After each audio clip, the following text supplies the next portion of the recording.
Well, for you, because it's your, right?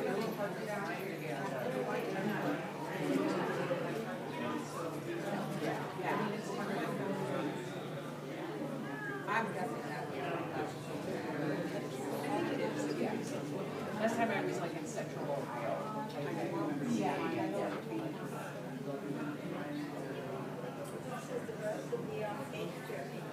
Yeah. If you're coming to hear me talk about food and health, I'm having a cooking test. Please.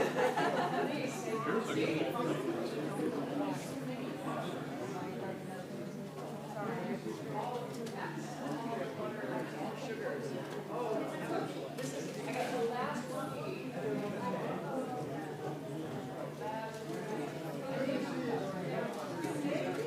Yes. And the recipe is on page, I think, 54 to 55. These are from the rabbis of Harmony, Indiana. Did you have it? Did you eat it? I did. It's very good. Where are you from? Milwaukee. Oh. No L's. Milwaukee. Yes, I will. Yeah. Thank you for the reminder. I figured I was getting my ions out by like walking around now. Yeah. It's good to know. I was really excited to see you were going to be here because I got probably a couple of times and never purchased it. And I was like, well, now it's my sign. Well, thank you. Thank you so much. Well, that's I'm always on our library board. So Not anymore. Oh, you're not anymore? Are you, did you expect My 6 years were done. Seriously. Really appreciate it. I teach with one class there and I added a religious day to my Catholicism. And I forgot about this.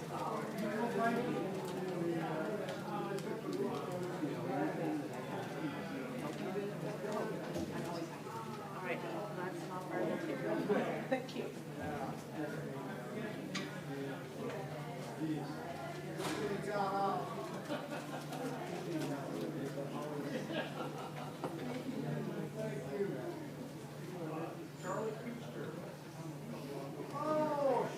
I'm gonna go ahead and shut the doors. Yeah, I just closed one of them. I'll unlock it and I'll close it. We'll start. We'll start. There's quite a bit of chat out there. That's good. Good afternoon. Hello. In Iowa City, it's very hard not to have familiar faces wherever we go. It's a joyful opportunity for me. My name is Aaron Aji. I'm the university representative to the board of directors of UNESCO City of Literature programs. And I'd like to welcome you to the 2025 Iowa City Book Festival, presented by our Pride and Joy Iowa City UNESCO City of Literature. We would like to thank the sponsors and partners that made this event possible: the City of Iowa City, the University of Iowa, the Iowa City Public Library, the Coralville Public Library, Prairie Lights Bookstore, Iowa Public Radio, Think Iowa City, Greater Iowa City, Inc., and the West Bank Corporation Foundation. Support is also provided by the National Endowment for the Arts and the Iowa Arts Council, which exists within the Iowa Economic Development Authority. I really don't know why we have to say that, but I'm following script. Between events, be sure to visit the book fair at Merge, which is right out there, right next door to the public library on the Ped Mall. Iowa City Book Festival events are open to everyone and available at no cost, but they do rely on your support. Please consider donating to the City of Literature by visiting iowacitybookfestival.org and clicking support. Today we welcome author and editor Christina Ward. Christina Ward is an author, editor, and seeker. She's also the president and editor of Feral House, a publisher noted for their books on outre topics. She had the distinct pleasure of riding around town in the Wienermobile with Padma Lakshmi on the hottest day in July 2019 for the Taste the Nation. Her current book, Holy Food: How Cults, Communes, and Religious Movements Influenced What We Eat in American History, is in fact the focus of her presentation. It's a pleasure to have her with us, and let's give a warm welcome to Christina Ward.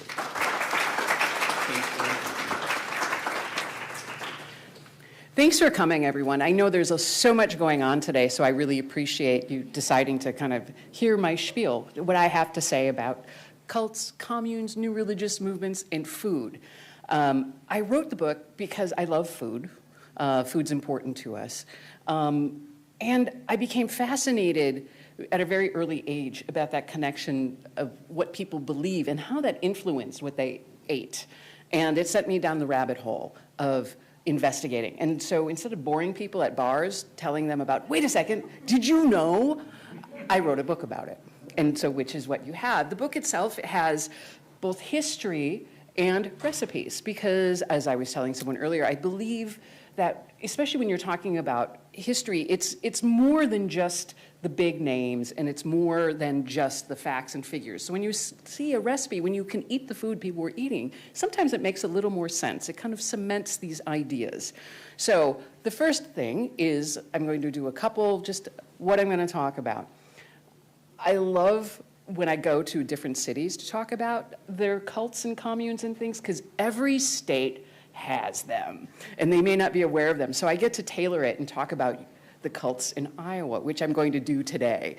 So, and communes. I have to, so, and we use the terms kind of back and forth a little bit, but there are official designations, so we should get that out of the way. What is a cult? So a cult is a high control group. And so what that means is if a group or one person is controlling your behavior, the information, meaning the information coming in, what you can tell people, they're controlling your thoughts and what you can think and what you can feel. So a group that is hitting all of those four is considered a cult, a high control group. There are then, kind of a spectrum. There can be low control groups. I mean, your bowling league could be considered kind of cultish. You all wear the same uniform. You all are, show up at the same time. You have a shared goal. So again, these definitions could be very broad.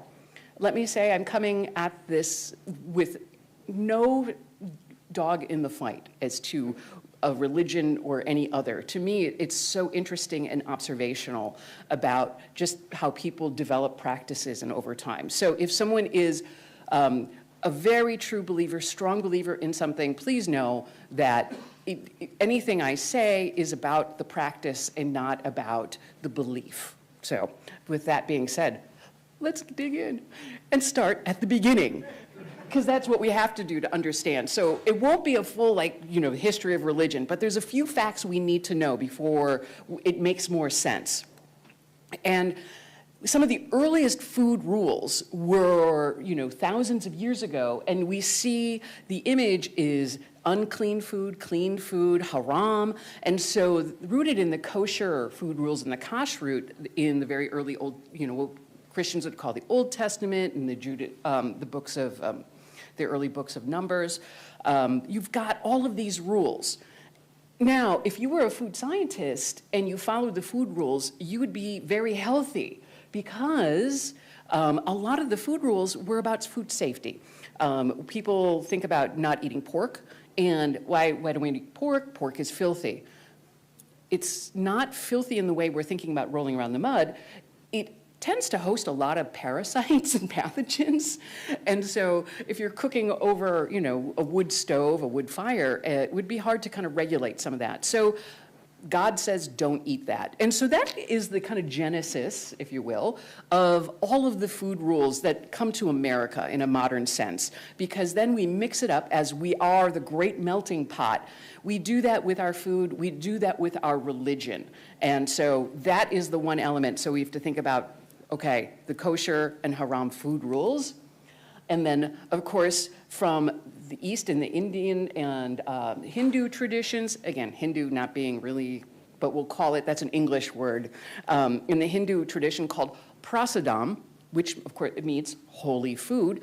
And it's these notions that if you prepare food with holy intent and you follow some of the just cleanliness rules and then God blesses your food for you. One of the gods will bless your food, and it makes it holy.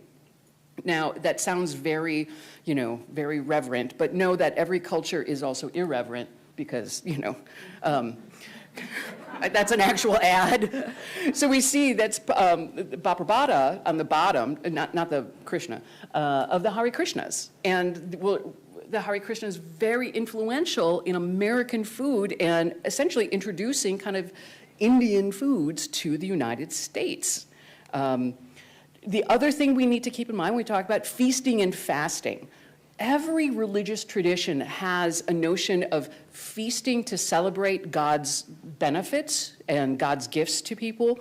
We also have a tradition, every religious tradition has a tradition of fasting to atone for sins. If we, are bad in God's eyes, we need to give something up. We offer up our suffering. Thanksgiving, American Thanksgiving, was a religious feast to thank God for the food. There are still groups today in St. Louis, especially one of the Kagik, that's Church of God in Christ churches, one of the apostolic churches. They do regular fasting as for peace. And they will say, we're going to focus on reducing gun violence in St. Louis, and they'll fast for 4 days. And so these traditions are alive today.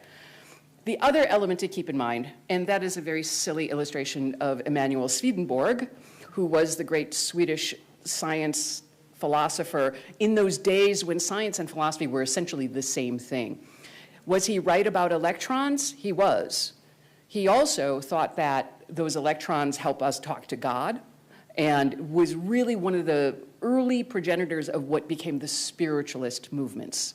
And so we have talking to God, the food rules from both Muslim traditions and Jewish traditions, the traditions of feasting and fasting. Okay, so those are the things that everyone brings to the United States.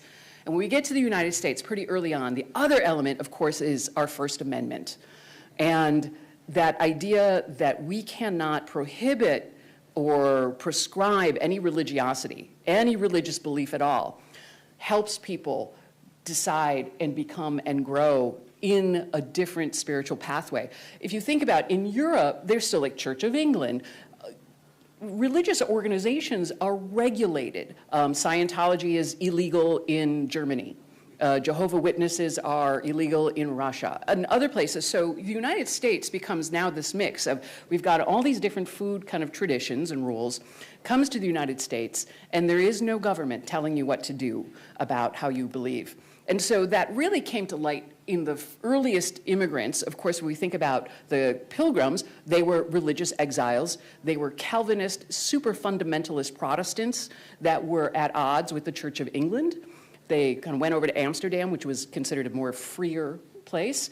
And then finally, you know, even the Dutch got sick of them and said, get on the boat. And that was a way, a lot of those people who were early immigrants to the United States were religious exiles. These are two nice German couples, because if we think about that Protestant Reformation, it wasn't just Luther nailing something on a door. There were hundreds of other little prophets and folks who talked to God and started their own beliefs, because the idea of that was you didn't need an intermediary, and which was a very different notion than what Catholic Europe believed. So we've got that. So now everybody's coming to America, and they came to Amana. So the Germans, and that was from central Germany, kind of central, north of the forest area. That was a large group of very righteous Protestants who believe that. And so Amana, has anybody been to Amana? Because now it's like a National Historic Site, yeah. And so Amana started as this religious exile group. They were arrested, they were thrown in prison, and they decide to come to America. And their leader was appointed by God, got a vision, got a voice, and that leader then kind of determined the outcomes and determined what the groups were going to do. And so these are two nice ladies from Amana. That is an illustration of the cookbooks. One of the things that the folks that, and they were the inspirationalists, the true inspirationalists, and it's a very long name that I'm not going to remember at this moment, but it's in the book. They brought their German food with them, so they didn't change the food as much as, but they were able to institute their practices, and they lived as a commune early on. And that commune meant no real shared family spaces, and it meant shared cooking. And so that is an illustration of the cookbooks, the central kitchen. And here's a few more pictures. That's one of the earliest pictures I found of Amana, and that's from the late 1880s. And the two tombstones are from the local graveyard. That's Christian Metz, who was one of the leaders who decided, and very different than many religious groups of that time period, the leadership passed to a woman, to Barbara Landman.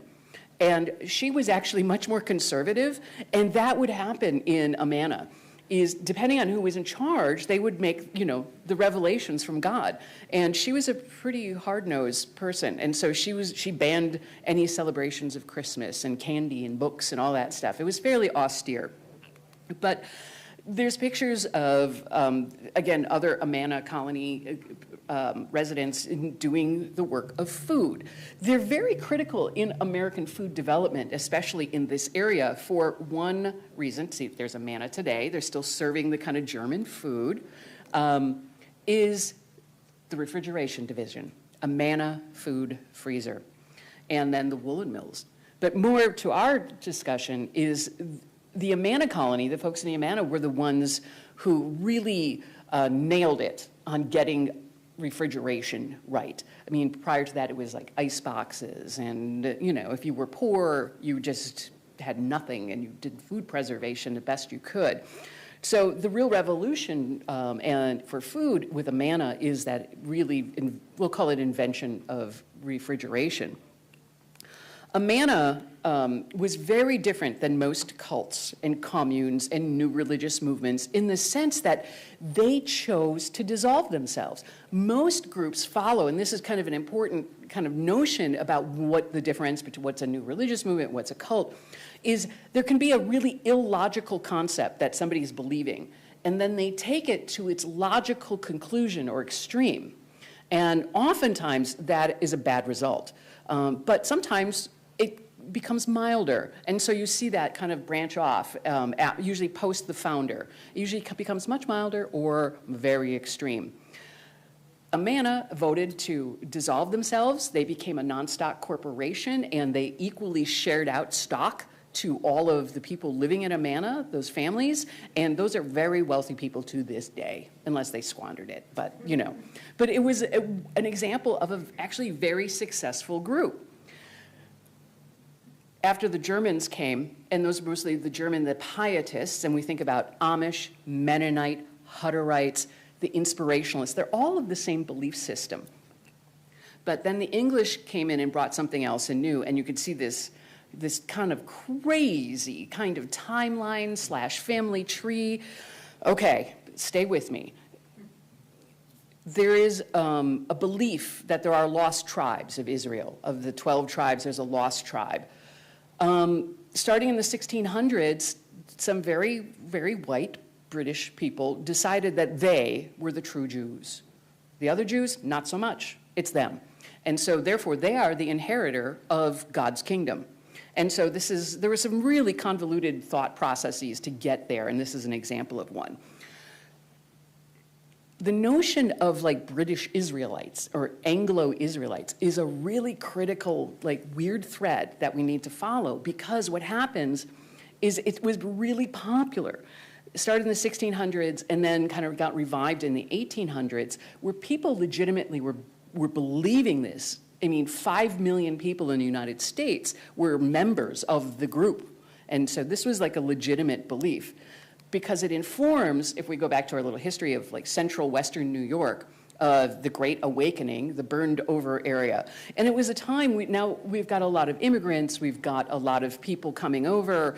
The United States has been a country almost officially 100 years. White people have been here a couple hundred years.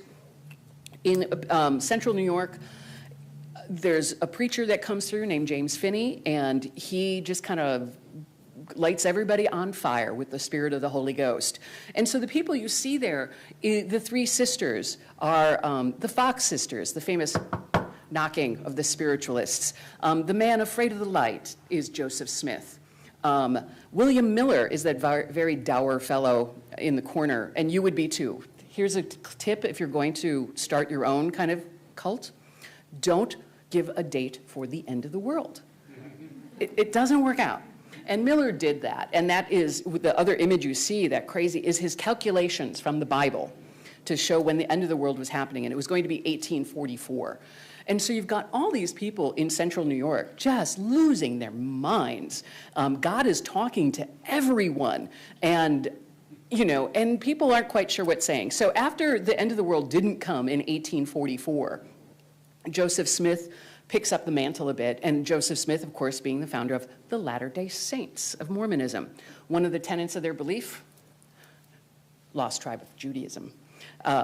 William Miller goes on to kind of the sad trombone music, but people a few years later pick up his mission and his idea of this kind of very reformed, almost baptism as a practice, and revive it as the Seventh-day Adventists, and become very, very focused on food with a very notion, again, taken from the Bible. And a lot of times people would do that. They would take one line from a piece of scripture and base a whole belief system on it, or a whole food system on it.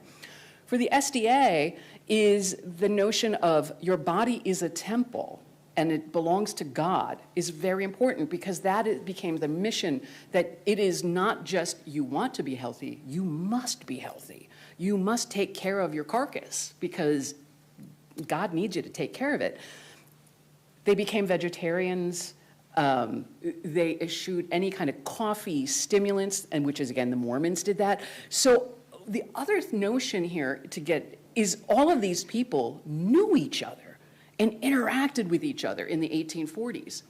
And then what happens with a giant group of people, Amana was its own town, Bishop's Hill across the river in northern Illinois, is, in American political system, it's a representational democracy. So anytime you had a group like Joseph Smith started in New York with the Latter-day Saints as a commune, and they had a voting bloc that could change all the laws of that town, and then they got run out on a rail. And if anybody thinks about like Mormon history a little bit, it's just that Western, trail, because they're escaping these essentially townies who just don't want those folks there. That happened with a number of the groups. And so as we move on, you can see almost the trajectory as it starts in New York. I don't know if you can kind of tell where New York is. And now we've got even more. And it's not just religion. Now we've got communes. The Fourierists from France, which was a socialist idea of, which I think is one of the most lovely. I'll go down one tangent for you. Charles Fourier, the kind of philosopher who conceptualized these, had a description of what war should be. And he said all warring parties, it should be a dinner party, that the warring sides cook their favorite foods, and then the peoples then vote and decide which cuisine was best, and then you won the war. I still think that is a very good idea that everyone should do. But back to the map, you can see that the burnt over area, the Great Awakening, people are on the move now. They are afire with the Holy Spirit, and they are going to evangelize to the West and try to start these new towns and new communes and place where they can make their own laws and determine what kind of theocracy they can build. And again, it was everywhere. And again, Southern Iowa, and the Harbinger was a great social political process. That was the newsletter of the Fourites. You notice the date, that's 1846. So I just, a little, people have been socialists a really long time. It's not a new invention. People have always been trying to figure out, how do we live together? How can we be better humans? And a lot of that then does come with the food. And then the United States, there's one more element that brings us to like the explosion of new religious movements, which is the tax code. Only in America, kids. So it used to be, in the early days of the United States, there were no social safety nets. Your social safety net was whatever the church was doing. And so church food pantries, churches were orphanages. They took care of the elderly. They took care of the sick. And it was that community. The Shakers, famously, who again were anti-sex, they were completely celibate, and how did they replenish their members? They took in families, they took in the orphans in the community, and they took in the abused women, and that is how they kept going for, I think there's 2 Shakers left alive at Sabbath Day Lake in Maine, only 2. But as it grows, and these notions, we talk about the tax code, because there was a shift by the late 1890s, and then it really starts to get codified in the early 1900s, this notion of a nonprofit entity. So if we're going to pay income taxes, if business have to pay income taxes, there has to be an offset. Churches do good work, therefore they do not have to pay taxes. If they run a business, they don't have to really pay taxes. There's some convoluted stuff. There's also, I like to show the advantages and disadvantages because it does make a statement as to where we are now, as what any religious nonprofit must remain apolitical. This is according to the letter of the law. Must disclose all financial information. You cannot advocate for policy changes. You have to note all your administrative costs, and lack of connection due to being a nonprofit. That hasn't hurt anybody. So now we've got interesting religious movements that have been exiled from Europe and other places in the United States. We've got the First Amendment, and now we have the tax law.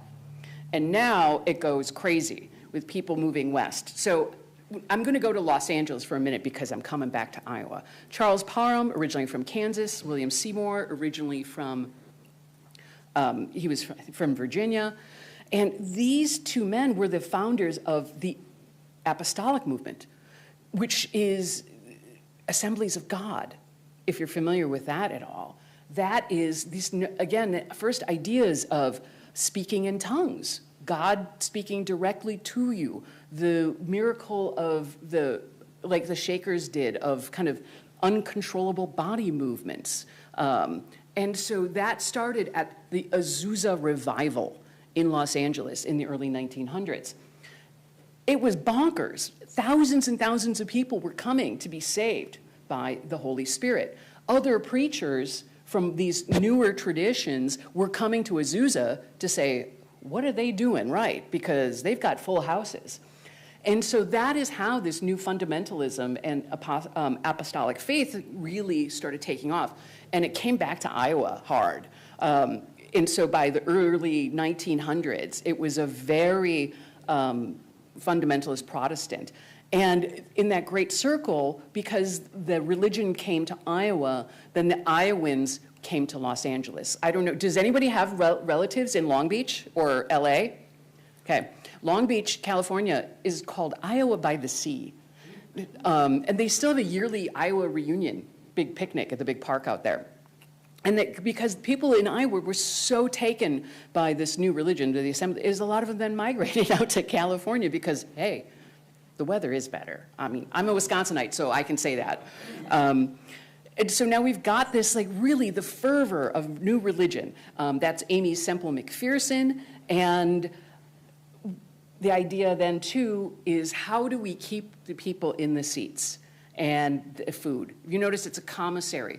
So it started, Azusa did it, Amy Semple McPherson did it, and then a lot of these groups start food pantries, food kitchens, and then they start doing free lunches, free dinners, Sunday after Mass spaghetti dinner, anything, because food is always an attractant. And so if you can get the butts in the seats, you might be able to convert somebody. And so food became a really, almost an evangelistic tool for many religious groups in the United States. And then we have more Germans. In that, also in the early 1900s, affecting the food was this notion of the nature mention, this back to nature as like a backlash to the industrialization of factory life, is to get back to things as we need to eat raw food. And so, again, this is in the early 1900s. Eat raw food, be naked, and take wandering walks for hours. And so this came to the United States, and again, it came to California, of course. And you might notice Paul Bragg cider. The other guy with the gun is Karl May, who is the most published author in any language in the world. And he wrote cowboy books. He was German. He was never to the United States. He was like the inventor of the Winnetou kind of stories. And so all of our modern notions of, like, quote unquote cowboys and Indians are actually because of Karl May, not really about what actually happened. But Karl May, as a German, made this idea of the United States so attractive to everybody that a lot of Germans came over, again, for that idea of freedom. These are some of the more famous nature men, the Nature Boys, Gypsy Boots, Eden Abez, and William Pester. Now, there's a lot of pictures for guys who purported to be hermits living in the, deserts and hills of Palm Springs. But, it was a racket, and like any kind of racket, you start to make money. Gypsy Boots founded one of the first organic health food stores in Los Angeles. Eden Abez was actually a composer. The great Cole Porter song, or not Cole Porter, I'm sorry, Nat King Cole, Nature Boys, that was actually written by Eden Abez. So all of a sudden you have all these people kind of converging with similar ideas. And then World War II happens. And all of the woo stuff, all of the crazy, the spiritualists are there, everybody's there, and we don't have enough time to talk about everybody and their crazy ideas. We're out in Los Angeles and out in New York and in the Midwest, exploring different ways to be human and believe in God. Post-World War II, it all starts up again, but with some new elements, because soldiers coming home, both from Asia and from Europe, are now bringing some new ideas with them. And early in the 1920s, Yogananda, who was a practicing, in the Indian tradition of guru, which means kind of teacher, for lack of a better word, was from his religious leader told to go to the United States, that they needed spiritual help. But one thing Yogananda did was, because the idea of like yoga was actually part of a spiritual practice in many Indian Hindu belief systems. And Yogananda separated from the direct spiritual to the practice. And so he was very spiritual and taught the spirituality, but he also taught the physical thing. And that's where, so it comes to the United States and it starts getting separated until you get to, by the 60s and Maharishi, and all of a sudden it looks a little stranger now because tax laws, religious freedom, lots of different people and influences, you get to really kind of invent it as you go along. I'm sure when I say Maharishi, everybody knows what's in Fairfield. Yes, Fairfield has the Maharishi Institute. Now, they're not a cult. I'm going to, they don't fit the model at all, so I want to be very clear about that. But again, this influence of some of those spiritual leaders that did form cults, like Yogi Bhajan. Yogi Bhajan came over from India specifically saying, hey, I want to be a billionaire. And that's a good racket. So he started with a yoga school. And Kundalini doesn't really mean anything. It's not an official, it's kind of a hybrid put together kind of practice. It's not like a Theravada Buddhism. And so some of these things get, again, that cherry picked. In Los Angeles, he starts building a big following and then starts opening restaurants. And that's the Golden Temple. And I've got one copy. It's my second copy because my first copy I really did hang on to.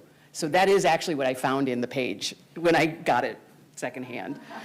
And so, but they start, Yogi Bhajan starts amassing a fortune, and businesses and meeting, that's Pope John Paul II, that's George W. Bush, it's Bill Clinton.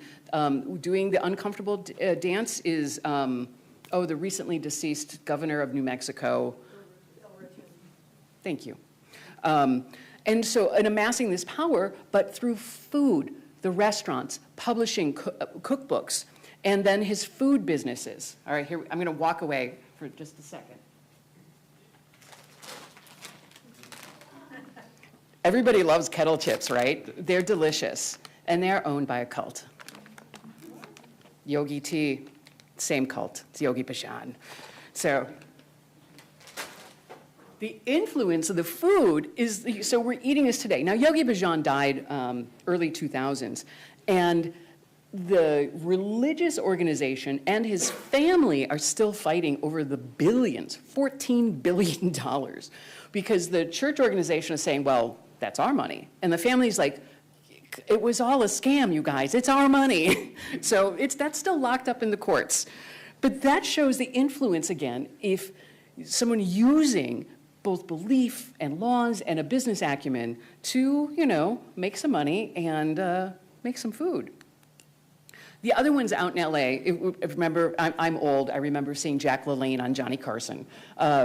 And then Jim Baker, who was a friend of Jack LaLanne. These guys were also friends with the Nature Boys, our naked Germans. And post-World War II, everybody wants to be healthier. That's Jim Baker 10 years later. Jim Baker, who already owned a restaurant before he followed Yogi Bhajan for a long time, and realized, why am I giving him all my money? I could do this. And so if anybody's heard the Source family, that is what Jim Baker started as Father Yod. They also had a rock and roll band that's pretty good because Sky Saxon was part of it too. So again, in LA, you had these kind of odd convergences of people. Now you may not realize the Source family, but if you watched Annie Hall, you can see the scene I kind of clipped of Woody Allen. There's the scene, they filmed at the Source restaurant in LA, in Hollywood. And, it's where he famously asked for a plate of mashed yeast, which was not on the menu. But it, again, shows these just businesses and using the cover of religion to further their beliefs as well as, their food. I mentioned earlier where it can go off of the rails, of taking illogical logic and following it to a logical conclusion. That is a photo from Jonestown. Jim Jones, when he started, was an apostolic fundamentalist preacher from Indianapolis. He was a socialist. He believed in integrated churches, and the KKK burned him out in 1955. And that's when he started and took most of his congregation and moved west of San Francisco in Mendocino County, and started food kitchens and started free food programs and started all of these really oddly socialistic things. He was sending people to college to be doctors, to take care of people in the community. But he also kind of got drunk with power and started using drugs and started really wanting more and more power and becoming really paranoid. And that's when, again, one leader with access to all the money, because if you joined the People's Temple, you did, as a cult would, as a commune would, is you gave them all your property, your money, everything, and it went into the central pool. And who was controlling it? Jones. The FBI still has not found what they think about $12 million that they knew Jones had, but they can't put their fingers on it. They still lost to this day.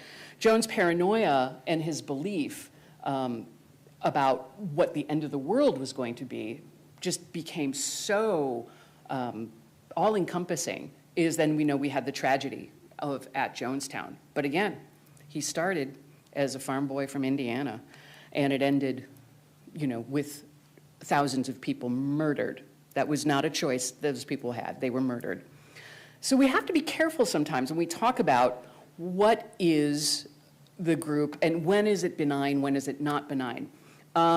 You wouldn't recognize that. Maybe you would that is a cult that, again, had a very bad end. And they published a cookbook because they believed they needed to purify their bodies before the Space Brothers were coming. And it came with the, comet, the big comet, and that is Heaven's Gate. And so, but before that, they were actively recruiting and, published a cookbook. Sunburst Farms, Norman Paulson, Brotherhood of the Sun. And this is a different example of where over time it just gets a little bit more benign, is nobody was harmed. It was a big commune. They had a great bakery. They were known as like really good, healthy bakers and great cooks. Norman lost his mind a little bit for a long time, about 5 years, took all the group's money, drugs, sex, blew it all.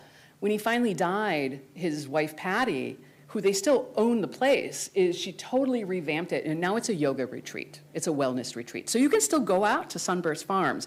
And so she tamped down their hodgepodge religiosity, which was a combination of like a little kind of fundamentalist Christianity with a little like believing in Space Brothers and Ascended Masters, and a couple of their just kind of odd, very specific to them.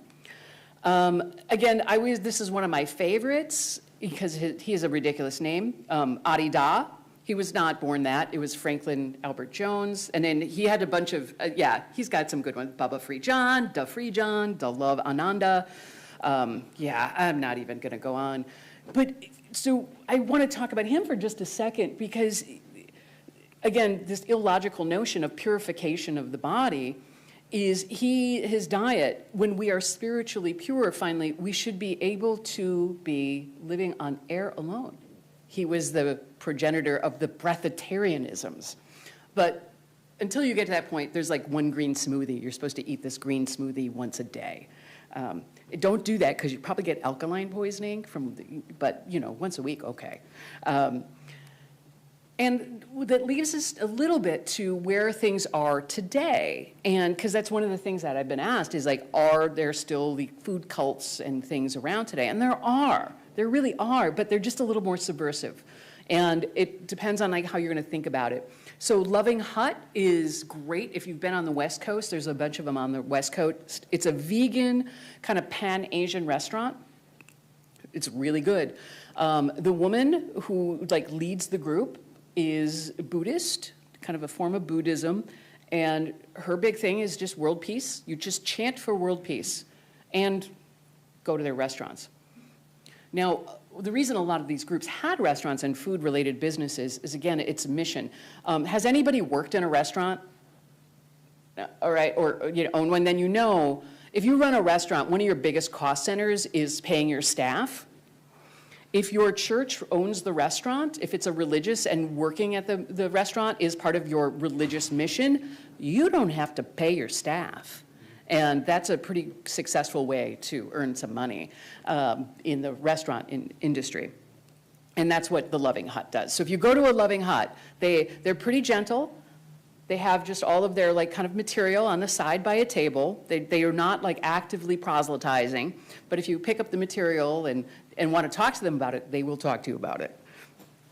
I did that, so. So we're gonna come back now with all these notions of like Hinduism and Buddhism And our taste after Jonestown for accepting some of these more outside and really extreme new religious movements really went away. So I grew up, you know, if you grew up in the 70s, you may remember seeing like after school specials warning you that you were going to get kidnapped off the streets by the Hare Krishnas. You know, that, to my knowledge, has never happened. So I did some research that didn't happen. But in this, again, different, Maharishi, different from the Haris, but again, it got smoothed down a little bit. So it's lesser than it would be if you went to a monastery in India and followed a traditional guru, a pathway for belief. When it comes to the United States, again, it gets smoothed down. And so the Maharishi was just that transcendental meditation. And there's modern studies that are done that show that meditation is something that is really good for human beings to do. And as they first started in Fairfield, they've expanded. And so now they're not just teaching meditation, it is a full-blown university where they incorporate meditation into their programs. But if you go over there, go have cafeteria lunch at Maharishi. It's all organic and it's all vegan. And that's part of the belief system, because many Hindu belief systems are about ahimsa, about do no harm, kill no living thing. Now, there are, you know, extremes and a spectrum to all of that, whereas like Jainism is very, very, it's like if you're a Jain monk, that's you're sweeping bugs out of the way before you step. But again, just like everywhere else, everything is on a spectrum. You can, you know, be a member of a group and know that you're only, you know, showing up on the high holidays. It's just, you know, that's people. I like to always end with a little bit, again, I said I'm from Milwaukee, and this is a picture of some of the lovely women at the Sikh temple in Milwaukee. And if you're familiar, again, with that food as the attractant, and you can still go for langar after the service, you get a free lunch. I think they have a donation now. But many of these groups still today, in their belief systems, are, you know, using food in ways to build community as well as then influence what people are eating. I bring up the Sikh temple in my neighborhood because there's also the danger of how we vilify religious belief and how we vilify the people who are different than us in that way. On August 12th, 2012, a gunman opened fire inside the Sikh temple and killed 7 people. He thought they were Muslim. He was a tattooed, you know, proud Nazi. So our stupidity is going to get everyone killed. So I challenge and welcome everybody, especially in you know, we're here at the library, learn about food, learn about the religious beliefs, reject the ones that don't seem, you know, attractive to you, and also be a little wary when something sounds too good to be true, or if it sounds a little too nice, you know, that kind of love bombing kind of thing, that is a cult technique. So just always be wary about what you're eating and who you're eating it with. And I'll leave it here. We can take some questions, but this is a joke. This is a fun thing we built. My husband and I helped, he helped do the thing. If you ever wonder, like, you know, you can use food a little bit and other things at your preferences, and like pick your own religion and find it. And again, this is very humorous. Now, does anyone have any questions? Yeah. Well, I was curious about the Seventh-day Adventist in nutrition studies, because they had a lot of influence in terms of the Loma Linda Research Hospital. Mm-hmm. And they put a lot of funding into nutrition studies, and they own like the Blue Zones company now. I was wondering if you look into that angle, like Oh, I did. not just the culture, but the whole scientific. So, you know, and it's not just to say, you know, I'm a big fan of libraries, so if you're interested, you can check out my book from the library. But I did, you know, go into the SDA and a lot, and talking about the blue zones. And again, this also becomes like I talked about, like groups of people moving to a place together, and a lot of Seventh-day Adventists moved to Loma Linda, California, and then settled there, and then started all of the health research there, and the hospital there, and Adventist Health, and all of that grew up. And again, they follow almost a vegan diet. And so they are considered some of the, the research into like blue zones. It's one of the healthiest groups of people if you're following that vegan diet. Can you say the microphone? Well, Ellen G. White, the prophetess of SCAs. When I looked at some of her early writings, it was interesting because I saw she was using the language of Galenic humorism that was Christianized in like the Middle Ages. And kind of later on, they sort of use more scientific jargon. But like early on, so I thought that was really fascinating. The history of Christianity and diet in the Middle Ages and how that... The SDA is that convergence point of like where science is just described in philosophical and religious terms. And if you think about the progresses, we only really were able to identify like vitamins in the late 1890s, early 1900s. And so that is when some of the science language gets incorporated into what we're thinking about, well, how we're talking about food. And especially Ellen G. White incorporated that too. So does anybody have any other questions? I see a question behind. So I know that like Mormonism has a very specific food culture, especially in Utah. Is that something that you've come across in your research or have explored further? Oh, yes. Yeah. So it's funny about, so Mormon cuisine, if you look at their cookbooks, is very stodgy. Okay, that's an English, meaning kind of like very kind of stick to your bones. And there's a reason for it. Is on the great migrations that those folks did from central New York eventually to Utah, is food scarcity is a thing. And the Mormons, the women were charged to always take care of the food supplies, and they excelled at food preservation. And so if you notice, a lot of Mormon recipes used canned goods. And yes, modern days canned off the supermarket, but that meant home canned goods. And so that's where a lot of the food culture comes from, of high temperature, because it kills off all pathogens just in case, as well as like preserved food.